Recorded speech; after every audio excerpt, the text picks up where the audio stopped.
Sim, meus caros, hoje vamos discorrer acerca das aclamadas obras de George Orwell. A Revolução dos Bichos e 1984 são obras escritas por Eric Arthur Blair, mais conhecido pelo pseudônimo de George Orwell.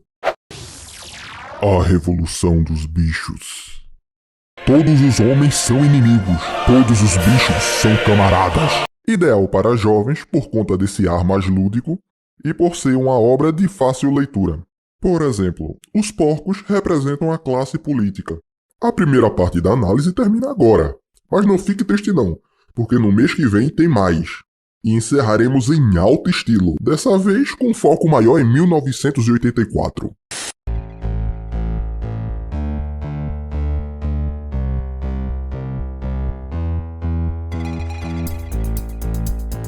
Eu sou rei de todo mundo. Estou em todo lugar. E em lugar nenhum.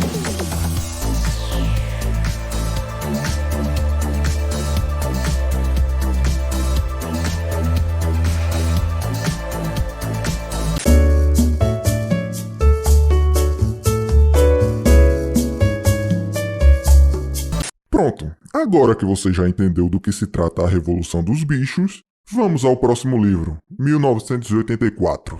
Estão preparados? Mas vamos mesmo assim. 1984. Em decorrência da guerra, o mundo é dividido em 3 territórios: Eurásia, Lestásia e Oceania. Este último é dominado pelo partido, liderado pelo Grande Irmão, que impõe um governo controlador de patrulha constante. O corredor tinha cheiro de repolho cozido e tapetes de pano velho. Numa ponta, um cartaz colorido, grande demais para ambientes fechados, estava pregado na parede. O cartaz mostrava simplesmente um rosto enorme, com mais de 1 metro de largura. O rosto de um homem de uns 45 anos, com um grosso bigode preto, traços rudes, mas agradáveis. Winston dirigiu-se para as escadas. Nem adiantava tentar o elevador. Mesmo nas melhores épocas, ele raramente funcionava. E agora, energia elétrica era cortada durante o dia. Era parte da campanha de economia para a Semana do Ódio. O apartamento ficava no 7º andar. E Winston, com seus 39 anos e sua úlcera varicosa acima do tornozelo direito, ia devagar, parando várias vezes no caminho. A cada patamar, na frente do fosso do elevador, o cartaz com rosto enorme observava-o da parede. Era uma daquelas imagens tão artificiais que os olhos acompanham você quando se move. O Grande Irmão está vendo, dizia a legenda embaixo. Dentro do apartamento, uma voz timbrada lia uma lista de números que tinha algo a ver com a produção de ferro-gusa. A voz vinha de uma placa de metal alongada semelhante a um espelho fosco, integrada à superfície da parede da direita. Winston apertou o interruptor e a voz abaixou um pouco, embora ainda fosse possível discernir o que ela dizia. O dispositivo? Seu nome era Teletela. Podia ser atenuado, mas não totalmente desligado. Teletelas vigiando pessoas na própria casa. Atrás de Winston, a voz da Teletela ainda balbuciava algo sobre ferro-gusa e sobre como o 9º plano trienal tinha sido cumprido além das expectativas. Qualquer som que Winston fizesse que fosse mais alto que um levíssimo sussurro seria captado pela teletela. Além disso, enquanto permanecesse dentro do campo de visão dominado pela placa de metal, ele poderia ser não apenas ouvido, mas também visto. Claro que não havia como saber se você estava sendo observado em algum momento específico.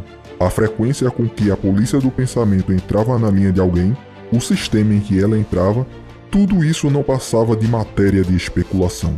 Era até mesmo concebível que todo mundo fosse observado ao mesmo tempo. Porém, de qualquer modo, eles podiam entrar na sua linha sempre que quisessem.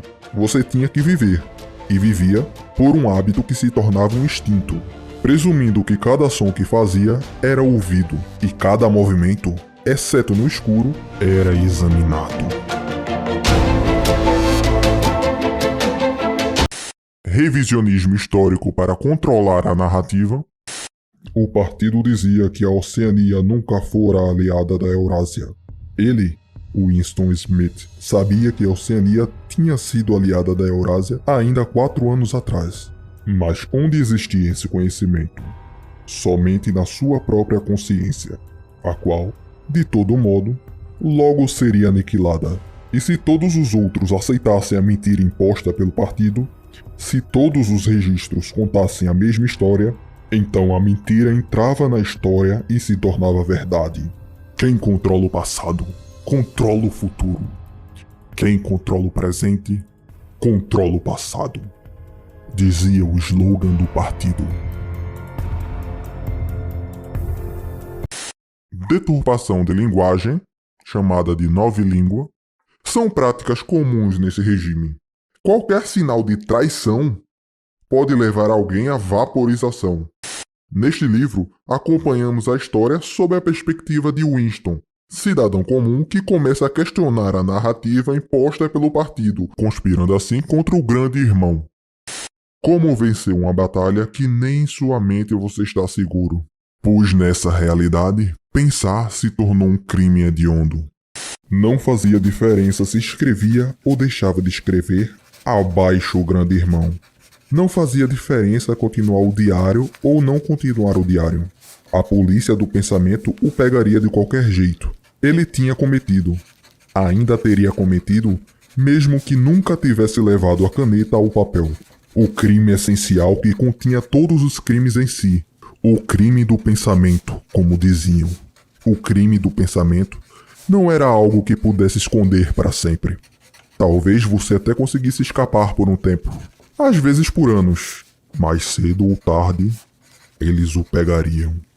Diferente de A Revolução dos Bichos, esse caracteriza-se por contar a história de uma maneira mais sóbria.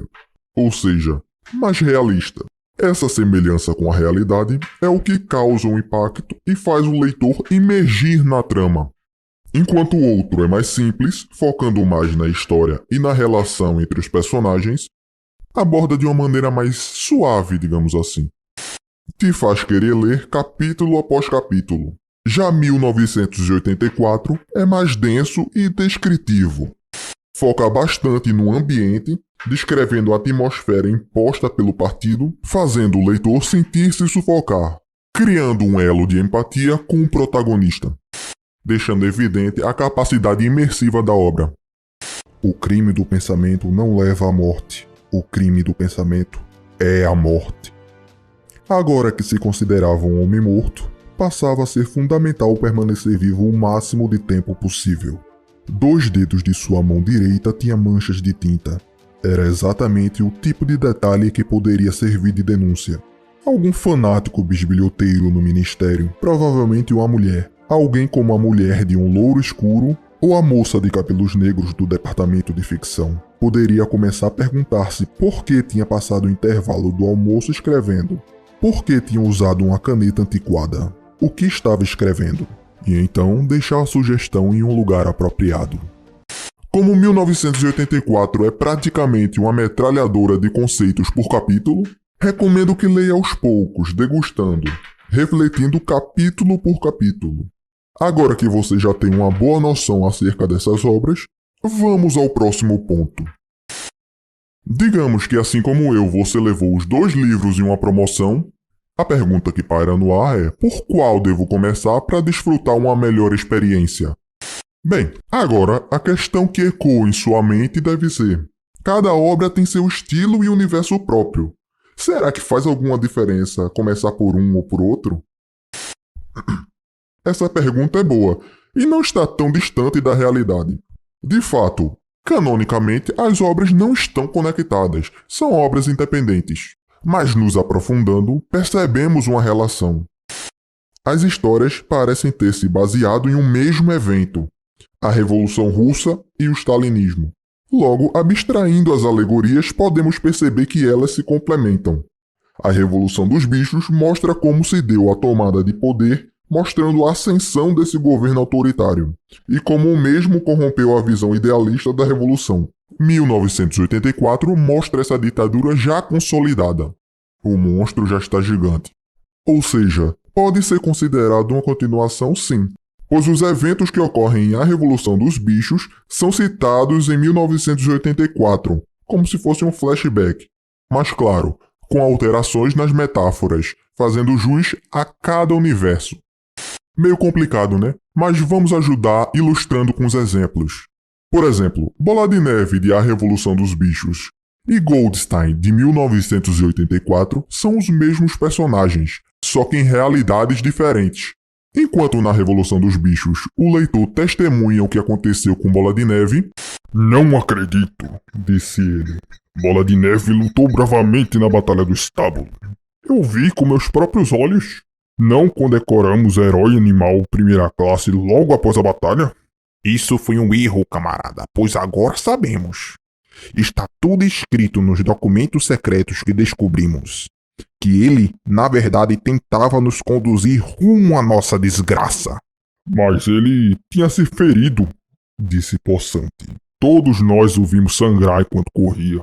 Aquilo faz parte do plano, gritou o bufo. O disparo de Jones o acertou de raspão. Eu poderia lhe mostrar isso escrito com a letra dele, se você soubesse ler. Tramaram para que Bola de Neve, no momento crucial, desse o sinal de recuada e abrisse o campo para o inimigo. Ele quase teve sucesso. Ouso dizer, camaradas, que ele teria sucesso, não fosse nosso heróico líder, o camarada Napoleão. Em 1984, essa história é citada, mas como se fosse parte de um passado não tão distante, e que aconteceu com o tal Goldstein. Goldstein era o renegado e apóstata que uma vez, muito tempo atrás, quanto tempo exatamente ninguém lembrava, fora uma das principais figuras do partido, quase no mesmo nível que o próprio grande irmão, e que, depois, passou a se dedicar a atividades contra-revolucionárias, foi condenado à morte e misteriosamente fugiu e desapareceu. Era ele o traidor primordial, o primeiro conspurcador da pureza do partido. Todos os crimes subsequentes contra o partido, todas as traições, atos de sabotagem, heresias, desvios, brotavam diretamente de seus ensinamentos. Em algum lugar, ele ainda estava vivo e tramando suas conspirações. Talvez em algum lugar do outro lado do oceano, protegido por seus patrões estrangeiros. Talvez até, às vezes corria esse rumor, em algum esconderijo na própria Oceania. E a interseção entre as histórias também não param por aí. A relação aliado-inimigo do Grande Irmão era muito circunstancial. No momento que havia uma relação entre os dois governos, era aliado. Já em outro momento, que esse vínculo se rompia e ele tinha que fazer negócios com outro governo, tudo mudava. O primeiro, que outrora era aliado, passa a ser inimigo. E ele vende a ideia de que nunca foi aliado do primeiro. Vemos isso acontecer em A Revolução dos Bichos. Esse era um método que Napoleão usava na relação de negócios com os fazendeiros. Os bichos não confiavam em Pilkington enquanto ser humano, mas preferiam-no imensamente ao Frederick, o qual tanto temiam quanto odiavam. Enquanto o verão passava e a reconstrução do moinho chegava ao fim, os boatos de um iminente e traiçoeiro ataque cresciam cada vez mais. Frederick diziam: pretendiam atacá-los com 20 homens armados de espingardas, e já havia até subornado o tribunal e a polícia, de modo que, caso viesse a se apossar das escrituras da Fazenda dos Bichos, ninguém o questionaria. Além disso, terríveis relatos acerca da crueldade que Frederick impunha sobre os seus bichos vazaram de Pinchfield.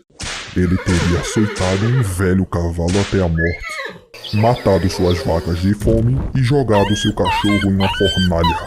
E pelas noites se divertia amarrando navalhas nas esporas dos galos e fazendo-os brigar entre si. O sangue dos bichos fervilhava ao ouvir o que era feito de seus camaradas, e suplicaram algumas vezes para que fossem autorizados a ir em bando atacar a fazenda Pinchfield, expulsar os humanos e libertar os bichos. Bufo, porém, aconselhava-os a evitar ações precipitadas e confiar na estratégia do camarada Napoleão. Todavia, o ódio contra Frederick permaneceu. Em certas manhãs de domingo, Napoleão surgiu no celeiro e explicou que jamais cogitaria vender a pilha de lenha a Frederick. Negociar com canalhas daquela estirpe, disse ele, estava muito aquém de sua dignidade. Os pombos, que ainda eram enviados ao exterior a fim de espalhar notícias da rebelião, foram proibidos de pisar em Foxwood e foram também ordenados a substituir seu antigo bordão, morte à humanidade, por morte a Frederick. 2 dias depois, os bichos foram convocados para uma reunião especial no celeiro. Eles ficaram sem reação quando Napoleão anunciou que vendera a pilha de lenha para Frederick. No dia seguinte, as carroças de Frederick chegariam para começar o transporte. Por todo aquele período de aparente amizade com Pilkington, Napoleão, na verdade, estava negociando em segredo com Frederick. Todas as relações com Foxwood foram rompidas. Mensagens de insulto foram enviadas a Pilkington. Os pombos foram instruídos a evitar a fazenda Pinchfield e mudaram seu bordão de morte a Frederick para morte a Pilkington.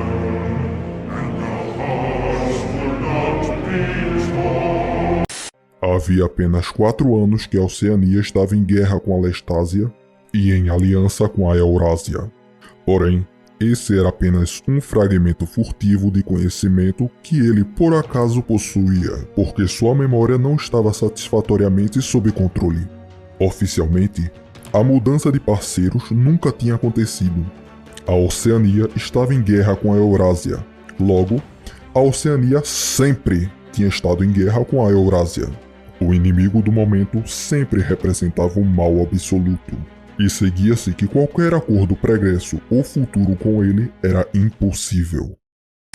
A Revolução dos Bichos e 1984 são obras extremamente valorosas e atemporais. Podemos até hoje notar uma assustadora similaridade entre a vida e a arte nesse aspecto. Como, por exemplo, uma tentativa de impor uma mudança de linguagem para limitar os pensamentos das pessoas, forjando uma natural adesão aos ideais do partido por meio da doutrinação. Sabia que a nova língua é a única língua do mundo cujo vocabulário fica menor a cada ano? Winston sabia, obviamente. Sorriu na esperança de parecer simpático, sem confiar nas palavras. Simon mordiscou outro fragmento de pão escuro. Mastigou brevemente e prosseguiu. Você não percebe que todo o objetivo da nova língua é estreitar o pensamento? No fim das contas, o crime de pensamento será literalmente impossível, porque não haverá palavras com que expressá-lo. Todo o conceito que alguma vez for necessário será expresso por exatamente uma palavra, cujo sentido será rigidamente definido e todos os seus sentidos subsidiários terão sido apagados e esquecidos. Cancelamentos e patrulhas constantes, muito comuns na atualidade. Os grandes expurgos de milhares de pessoas com julgamento público de traidores e criminosos do pensamento que confessavam abjetamente seus crimes e em seguida eram executados, serviam como punições especiais, que só aconteciam a cada 2 anos. O mais comum era que pessoas que tivessem incorrido na rejeição do partido simplesmente desaparecessem e que nunca mais se voltasse a ouvir falar delas. Caça ao discurso dissonante, perseguição ideológica institucionalizada, fim dos direitos fundamentais, doutrinação de crianças. Um menino de 9 anos, bonito, com cara de teimoso, tinha pulado de trás da mesa e o estava ameaçando com uma pistola automática de brinquedo, enquanto sua irmã menor, cerca de 2 anos mais nova, fazia o mesmo gesto com um pedaço de madeira. Os dois estavam vestidos com shorts azuis, camisetas cinzas e lençóis de pescoços vermelhos, que eram o uniforme dos espiões. Winston levantou as mãos, mas com uma sensação de desconforto, de tão maldosa que era a expressão do menino. Como se aquilo não fosse completamente um jogo. Traidor! Gritou o menino. Você é um criminoso do pensamento. É um espião eurasiano. Vou matar você, vou vaporizar você, vou mandar você para as minas de sal. De repente, os dois estavam dando pulos em volta dele, gritando: Traidor! Criminoso do pensamento! a garotinha imitando o irmão em cada movimento. De algum modo, aquilo era ligeiramente assustador, como as cabriolas e filhotinhos de tigres que logo vão crescer e se tornar devoradores de homens. Havia uma espécie de ferocidade calculista no olhar do menino, um desejo muito evidente de socar ou de chutar Winston, e uma consciência de ser já quase grande o bastante para fazer isso. Que bom que ele não estava segurando uma pistola de verdade, pensou Winston. O contexto em que vivemos, onde pessoas optam espontaneamente por entrar em uma cruzada para inchar cada vez mais o Estado e restringir a liberdade de expressão, torna essas obras indispensáveis na atualidade. A liberdade de expressão deve ser plena, ou ela não existirá. George Orwell nos mostrou de forma impecável os horrores de uma realidade sem liberdade. Recomendação feita, agora é com você. Vai lá comprar o livro, vai. E aí, pessoal, gostaram do vídeo de hoje? Então deixa o like e, principalmente, se inscrevam no canal. Quem sabe assim eu não traga outras recomendações, não é? Aproveite enquanto o grande irmão não proíbe, hein? Se você quiser apoiar o canal, o link do apoio coletivo está na descrição. O que achou dos livros? Ficou com vontade de ler? Combina com seu estilo? Gostou desse formato de vídeo? Deixe sua opinião nos comentários. E por hoje é só, pessoal. Obrigado pela companhia e as portas estarão sempre abertas. Até a próxima!